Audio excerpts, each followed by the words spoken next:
This is Godfrey in New York. I know you'll understand if we don't plunge into our usual bag of music and pleasantries today.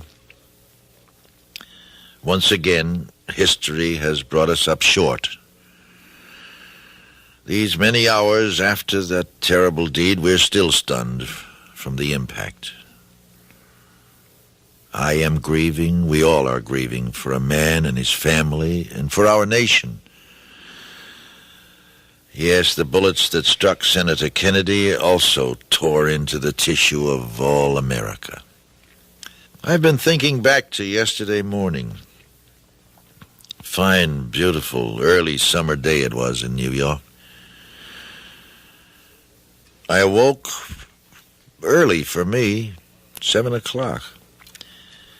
And the radio brought the horrifying news of what had happened during the night. And on the way to the studio, I could see my own feelings reflected in the faces of my fellow New Yorkers. Shock, bewilderment, anger. I think what I felt at first was something close to a wave of revulsion, disgust with our times and our society. And then, of course, came the realization that I am a part of our times and society. The old writings of John Donne centuries ago. Remember? No man is an island. There was a terrible sense of having been through it all before the events of yesterday. Maybe what the psychologists call déjà vu, already seen. It had happened before in Dallas, and that day the sun was shining, and it happened before a crowd of thousands in the open air. This time it was to happen in the small hours when dark prevailed everywhere in the land, and it was to happen in a small space, in the blur of a crowd, in the press of excited bodies, flushed and happy with political victory. And it happened while there was still lingering sorrow and anxiety over the very recent death of Martin Luther King. When I heard the tapes of the awful moment in Los Angeles, I heard the animal cries in the background too. Raw, primitive screams for immediate vengeance. And I suppose we ought to be thankful that men of reason prevailed, that history did not repeat itself entirely, that this time there was no repetition of the events in the Dallas police station, suddenly so vivid in our memories. In the hours that followed, there were more refined calls for action. Everywhere, it seemed, there was somebody saying, there ought to be a law. We can only hope and pray that reason will continue to prevail. Reason and a common faith that our way of governing ourselves is still the best system. The danger at hand, it seems to me, is that men of questionable purpose will find an excuse in what's happened to alter our system, to use our emotional state as a cover for rushing through some repressive laws that purport to cure the ills of society. In my view, it's not a time for hysterical action or pejorative oratory.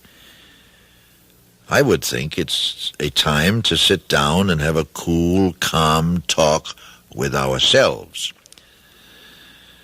About what? Well, to begin with, we might just examine our tolerance of violence. I think of it every time I catch an inadvertent glimpse of a brawl or gunplay on a TV show. And believe me, it's inadvertent when I do. I wish the creators of some of our films could spend a few hours in the emergency room of a hospital, as I have. They would learn, to their amazement, I'm sure, that a man who has been hit over the head with a bottle or a chair does not get up and go about his business. Nor does a man who has been struck full in the face with a brass knuckles on a fist. He doesn't get up and start a dialogue with his adversary.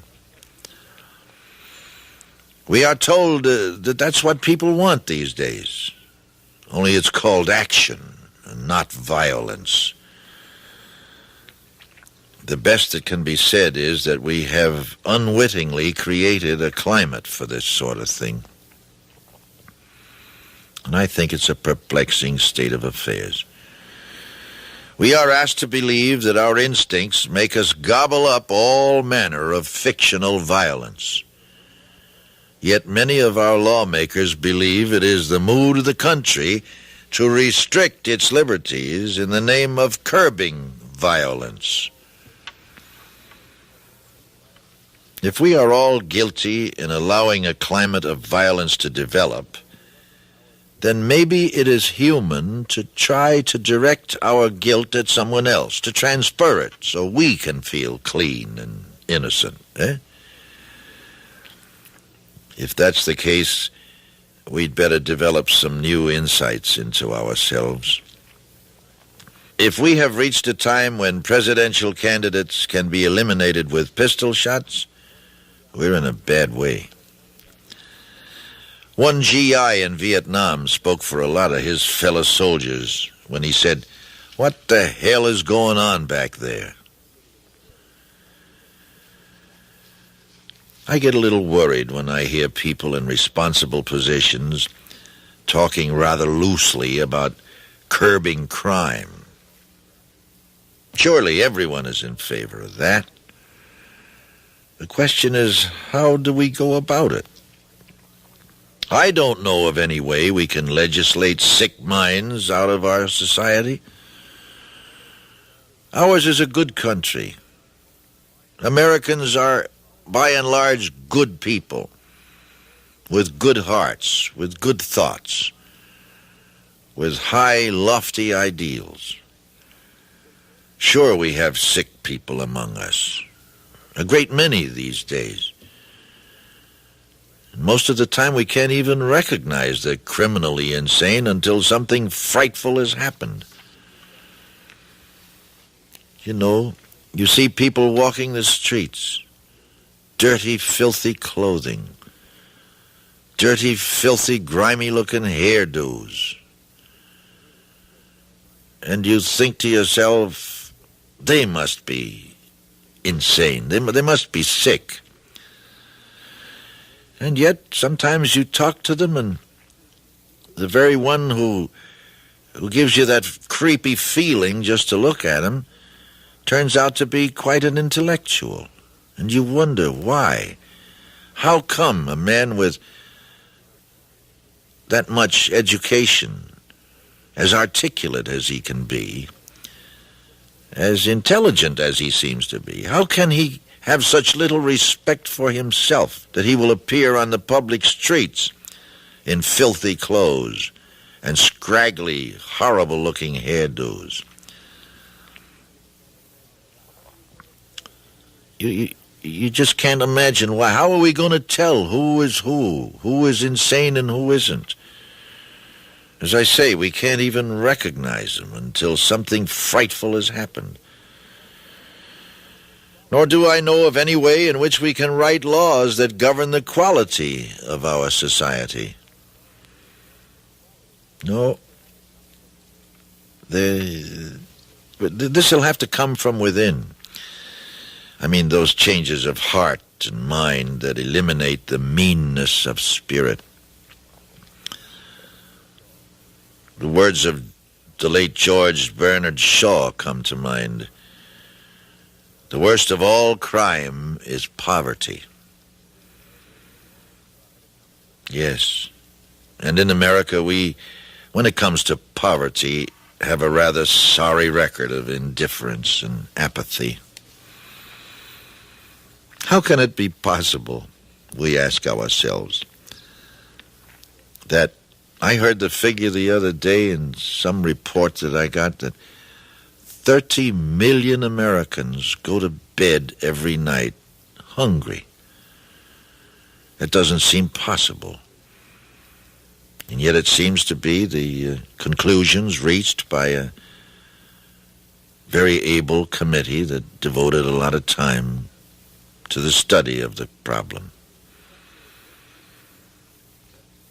A country as rich as we are, America is the richest country in the world, with the greatest technological advances. How is it possible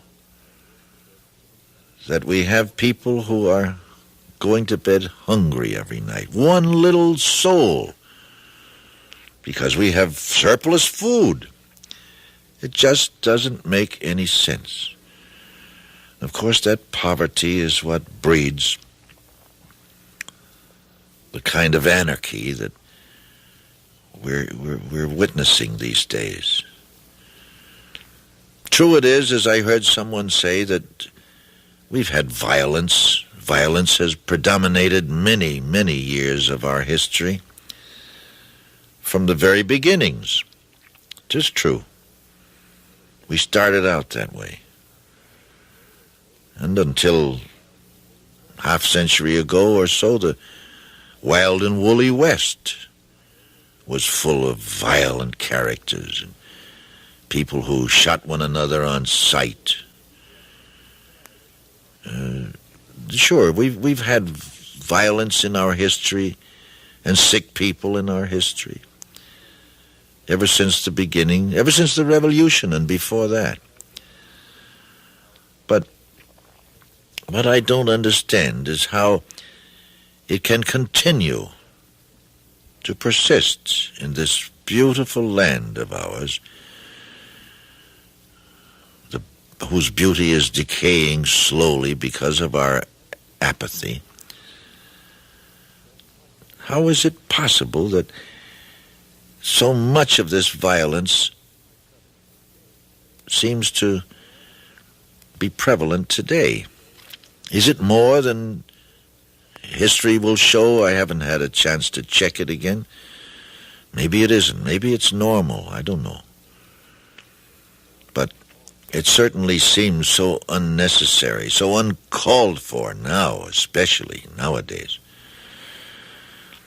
These hatreds, these racial hatreds, these hatreds that come about because of the poverty of one class of people as opposed to the affluence of another class. Class? What class? We are all human beings. There's no class. All of us have the same privileges of life, no control over our appearance on earth, and unless we're utter fools and take our own lives, no control over when we leave. But we do have control over what happens while we're here on this earth, and the blessings that are afforded to us here in this wonderful country that we take so much for granted, that we do not preserve, that we do nothing to curb, for example, pollution of our air and our waters, the ecological rape of the land.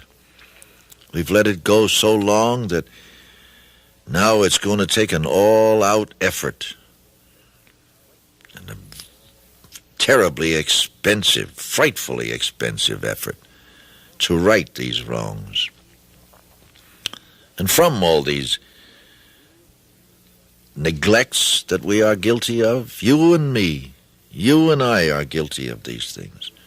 Every one of us. We're guilty of these hatreds. We're guilty of permitting these hatreds to fester within the nation because for so long we have paid no attention to the poor section of the country, of the city, As we drove through the little towns, we get to the outskirts, and this is the poor section. This is the colored section. And we grimaced a minute and shrugged our shoulders and drove on. Long, long ago, we should have made it our business to see to it that such ghettos just didn't exist. Long, long ago.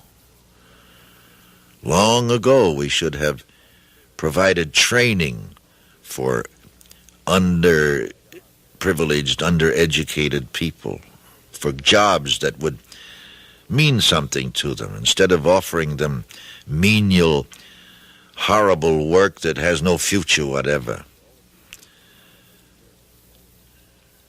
All of these things should have been done years ago. We have to do it now. Right now, too.